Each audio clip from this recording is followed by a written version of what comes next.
Est-ce que parfois vous vous demandez si vous n'êtes pas trop sévère avec vos enfants?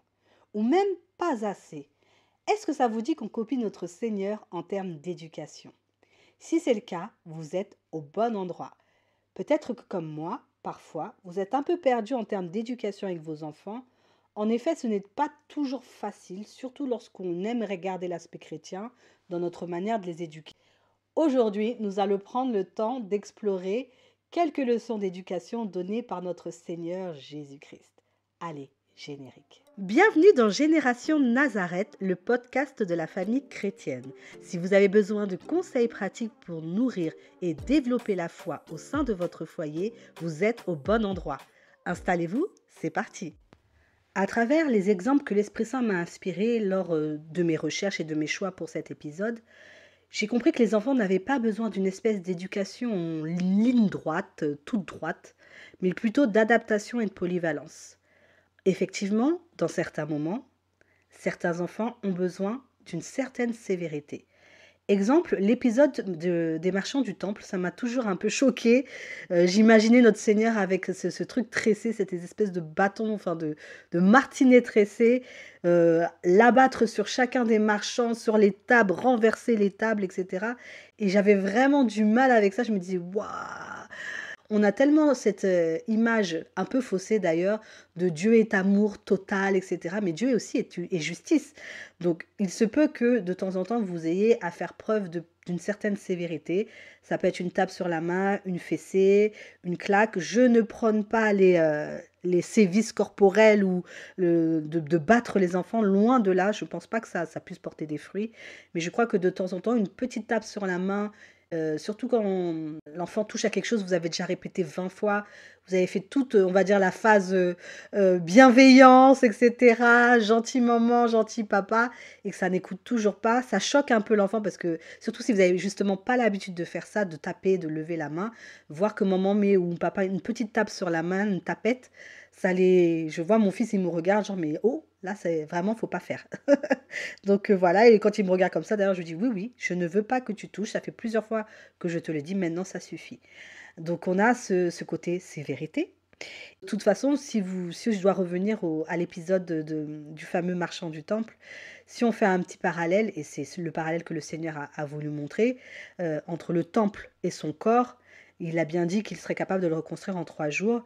Donc ça veut dire bien qu'il ne badine pas, qu'il ne rigole pas avec sa maison, sa grande majuscule, et la manière dont on s'y tient et dont on la traite. Donc on doit aussi, on suit le Seigneur Jésus, ne pas badiner avec nos enfants dans la manière dont ils sont à la maison, comme ils se comportent, comme ils s'y tiennent, et justement comme ils la gèrent aussi, parce que chacun doit avoir ses tâches selon son âge. Voilà, on peut faire preuve de bienveillance, mais il ne faut pas oublier que parfois certains enfants ont besoin d'un peu de sévérité, notamment comme je vous dis, quand vous avez déjà assez parlé, il ne faut pas non plus abuser dans la bienveillance. Et d'autres enfants auront besoin d'un simple pardon miséricordieux, comme par exemple pour le paralytique. Dans Luc chapitre 5 verset 20, le Seigneur lui dit: Homme, tes péchés te sont pardonnés. Le pardon, c'est vrai que c'est simple à donner, quoique certaines personnes ont du mal à pardonner, mais ça c'est un autre sujet. Et ça peut être parfois un vrai témoignage pour un enfant qui s'attendait peut-être à être disputé, justement, comme jamais être engueulé. Je me rappelle d'un jour où, sans faire exprès, j'avais un chien à l'époque, j'étais très jeune, et je suis dans la cuisine, j'avais la bouteille d'huile dans la main, il est venu jouer, et ça a renversé l'huile par terre, et je me suis dit, purée, je vais me prendre une rouste. Et en fait, j'ai expliqué à ma mère, elle m'a dit, oh là là, mon Dieu, elle a disputé le chien un petit peu, elle a dit, non mais c'est pas grave, on va essuyer. Et j'étais genre les yeux grands ouverts, la bouche ébahie, j'ai dit, mais elle me dit que ça, c'est pas possible. Donc vous voyez, et j'ai 42 ans, je devais avoir 8 ans. Donc si ça m'a marqué, c'est bien, ça prouve que parfois savoir pardonner, savoir passer sur des choses qui n'ont pas d'importance, bien évidemment, ça peut être aussi un témoignage pour un enfant et une bonne leçon aussi. Ça portera même peut-être plus de fruits qu'une punition plus sévère.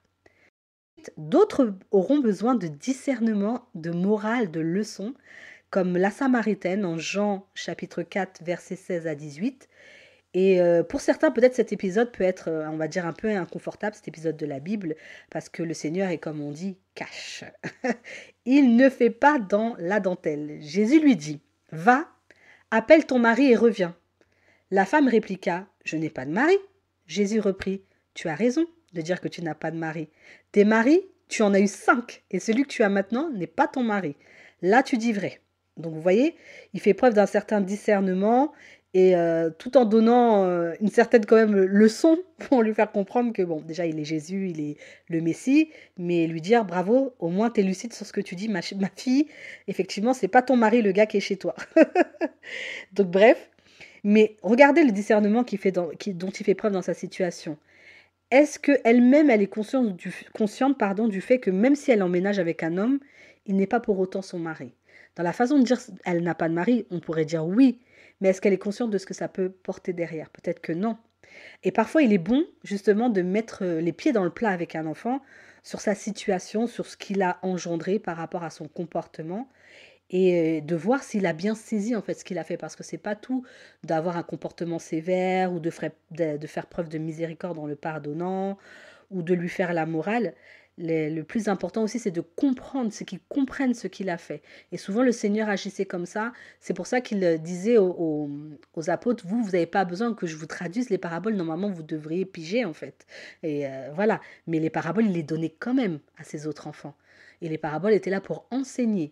Et donc, je sais que chez moi, par exemple, mon père, qui est venu récemment, durant quelques temps, parce qu'il avait des examens, etc., à faire, médicaux, m'a trouvé au départ. Il me disait, tu sais, je trouve que tu parles beaucoup. Merci, papa. À mes enfants, à ma fille surtout, qui est plus grande. Et pour finir par me dire, avant de partir, tu sais, tu élèves bien tes enfants et tu as raison, en fait, de parler. Et je lui ai expliqué aussi pourquoi. J'ai dit, je ne veux pas que ma fille soit comme un zombie, fais ci, fais ça, et qu'elle ne comprenne pas pourquoi je lui dis agis comme ça ou pourquoi je me fâche. Je préfère parler, frères et sœurs, 10 minutes dans la tête de ma fille, à lui dire pourquoi tu as fait ça. Tu sais très bien qu'en faisant ça, moi je vais me fâcher, j'aurai telle et telle réaction. Et en plus, la manière dont tu agis, ça a telle et telle conséquence, que ce soit sur moi, sur ton frère, ta sœur, enfin voilà, sur l'ensemble, sur le contexte, sur l'environnement, ça a un impact. Et en agissant comme ça, je sais que ma fille comprend. Elle repart pas dans sa chambre en se disant de toute façon, je me fais toujours disputer, maman ne m'aime pas, ou non, elle retourne dans sa chambre. Si quelqu'un la rappelle ou quelqu'un la chope en cours de route, je suis sûre qu'il lui demande pourquoi on t'a disputé, Stella. Ah bah parce que j'ai fait telle et telle chose et que maman a dit que ça a fait telle chose. Peut-être qu'elle se rappellera pas de tout. On va pas être dans une espèce de perfection, genre je fais les choses à la perfection, restons humbles. Elle ne se rappellera pas peut-être tout, mais elle saura vous dire pourquoi en tout cas elle a été disputée. Et il a été aussi assez étonné qu'elle revienne facilement, en fait, malgré justement le fait qu'elle se fasse disputer, qu'elle revienne en mode un peu, comme si elle avait oublié. Je lui dis non, elle n'a pas oublié, c'est juste qu'elle a compris que bah, c'était nécessaire. Et elle revient en sachant qu'on l'aime, en fait, malgré tout, et que ça ne change rien. Donc pensez-y. Pensez à mettre des fois les pieds dans le plat avec votre enfant, c'est pas grave. Vaut mieux prendre le temps de s'asseoir et de parler longtemps que de juste taper parce que voilà, il a fait telle bêtise. Laisser partir l'enfant comme ça avec des frustrations, des colères et que ça rejaillisse par exemple à l'école, qu'il aille taper d'autres personnes ou dans sa façon d'agir au quotidien, qu'il se fasse un enfant toujours énervé, toujours frustré. Enfin, il y a aussi des enfants qui ont besoin justement juste d'amour et de miséricorde. Pensons à la femme adultère. C'est pas, enfin, ce n'est pas vraiment une situation agréable. Enfin, moi, je n'aurais pas aimé, en tout cas, être grillée, appelons un chat, en très mauvaise position, c'est le cas de le dire sans vilain jeu de mots, et d'être emmenée devant Dieu, même si elle n'était pas consciente. C'est à l'époque Jésus était vu comme Jésus, non comme Dieu, et fils de Dieu. Mais être mis sur la place publique comme ça, avec ce triste cette triste fin qu'il attendait d'être lapidé sur la place publique, voilà, imaginez-vous à sa place. Bref, après certains diront elle n'avait pas qu'à ou mais on n'est pas dans la situation, on ne sait pas comment ça s'est passé, qu'est-ce qu'il en est, enfin voilà, bref. Et il lui a dit, je ne te condamne pas plus, parce que d'abord il lui a demandé où étaient les autres qui accusaient, et même bien avant, encore remontons bien avant dans l'histoire, il a quand même dit que celui qui n'a jamais péché lance la première pierre, puisqu'ils avaient décidé tous de la lapider, ils étaient tous, comme on dit, chauds pour lui donner son billet de non-retour. Et bah, dans ce cas-là, si vous n'avez jamais fait aucun péché, envoyez-lui la pierre, d'accord? Donc on peut se retourner ça en tant que parent. Ne me dites pas que quand vous étiez petit, vous n'avez jamais fait de bêtises, quelle que soit la gravité de celle-ci d'ailleurs. On a tous fait des bêtises plus ou moins graves. ou en tout cas, on a tous fait quelque chose. C'est pas possible. Ça fait partie de l'apprentissage, entre guillemets, d'avoir fait au moins une petite bêtise, un mensonge, voilà, ceci, un petit peu de sous dans le porte-monnaie, ou je sais pas moi, enfin ce genre de choses. Je sais pas quelles peuvent être d'autres bêtises, mais vous savez, on a répondu, voilà. Il faut en être conscient. Même si on est parents aujourd'hui, nous aussi, on a été ce petit enfant qui a fait une bêtise avant. Et donc ensuite, personne ne l'a condamné, donc il lève la tête. Ah, personne ne te condamne. Bon, bah, je ne te condamne pas plus. Il lui a pas dit je ne te condamne plus.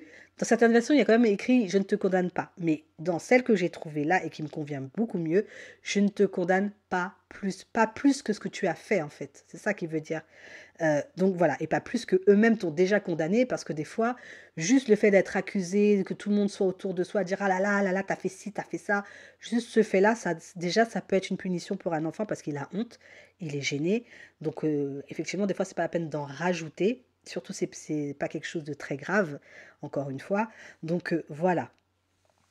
Ça veut bien dire aussi que quelque part, la violence des accusations, ça réveille aussi chez soi une culpabilité. Le simple fait de dire à l'enfant, tu te rends compte, tu as fait ça, et même, des fois, même avant qu'il vienne, il a déjà conscientisé le fait que ce qu'il a fait n'était pas bon. Donc il est déjà un peu penaud, vous verrez, et c'est ce qui doit chez vous générer cette envie de miséricorde auprès de lui. C'est pas juste parce qu'il va dire peut-être juste oui, bon bah j'ai peut-être mal fait, pardon. Non, c'est quand vous voyez qu'il a déjà l'attitude de miséricorde qu'on a tous, par exemple au moment de la confession, où on vient, vous savez, les épaules un peu avachies, en mode un peu ouh là là là là, j'ai honte de ce que je vais confesser. Bah c'est cette attitude-là que votre enfant peut avoir lui aussi, en venant vous dire voilà j'ai mal fait, etc. Moi je vois, hein, tout ce que je vous dis, de toute façon, c'est d'expérience que je parle. Quand ma fille, je lui dis, mais alors pourquoi t'as fait ça? Ben, elle sait pas. Ou des fois, elle s'excuse tout de suite. Elle dit, bah maman, pardon. Et je lui dis, mais pourquoi tu t'excuses? Oui, mais parce que j'ai fait ci, ça. Et je me rends compte elle se rend compte de ce qui ne va pas. Est-ce que moi, je vais aller en rajouter? Ben non. Je lui dis, bah oui, effectivement, t'as mal fait, c'est pas bien, etc. Bon, pour cette fois, voilà, entre guillemets, ça passe. Mais pour les autres fois, attention, ça va pas passer, puisque tu sais maintenant qu'il ne faut pas faire ça. Donc voilà, c'est vraiment un épisode que je voulais très léger et un peu évolutif. J'aime bien le fait de vous dire certains enfants ont besoin de ci, ça. Et je vais finir par clôturer le podcast en vous disant ce dont ont besoin les enfants, c'est un mix d'un peu de tout ça. Il faut savoir pardonner, être miséricordieux, être amour avec ses enfants, de se rappeler que nous-mêmes, nous avons été des enfants avant, parce que des fois, on a tendance à vouloir de nos enfants des choses que nous-mêmes, on n'était pas capable de faire, et à oublier que ce sont des enfants. Hein. Moi, la première, il ne faut pas oublier que ce sont des enfants, ils ne sont pas parfaits, ils vont faire des bêtises bêtes. C'est pour ça qu'une bêtise, c'est une bêtise. Donc voilà, des choses bêtes qu'on se dit, mais c'est pas possible, comment il a pu faire ça? Mais c'est un enfant, en fait. Il est en apprentissage, il fait, voilà, ça leur passe par la tête, ils le font, ils se posent pas de questions pour dire est-ce que c'est intelligent, c'est pas intelligent, ils vont faire, tout simplement. Donc voilà, et savoir quand ça dégénère, quand vous avez déjà assez parlé, savoir faire preuve d'une certaine sévérité. Alors je parlais d'une petite tapette sur la main, une petite fessée, ça peut être aussi une plus grosse punition, comme la privation de télé pendant 1, 2, 3 semaines, voire un mois, ou de sortie si l'enfant est plus grand, ou voilà, des choses qui leur font plaisir, qui vont avoir un impact sur ce qu'ils ont fait. Et ne pas hésiter dans toute cette miséricorde-là aussi, sans pour autant croire qu'on va faire preuve de faiblesse, à lever la punition un peu plus tôt si vous voyez vraiment qu'il fait preuve de bonne volonté. Donc voilà.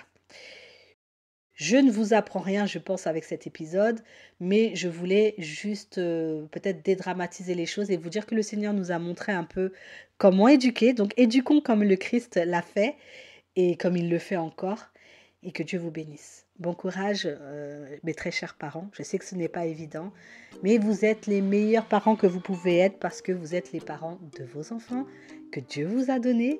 Donc n'ayez crainte. Amen.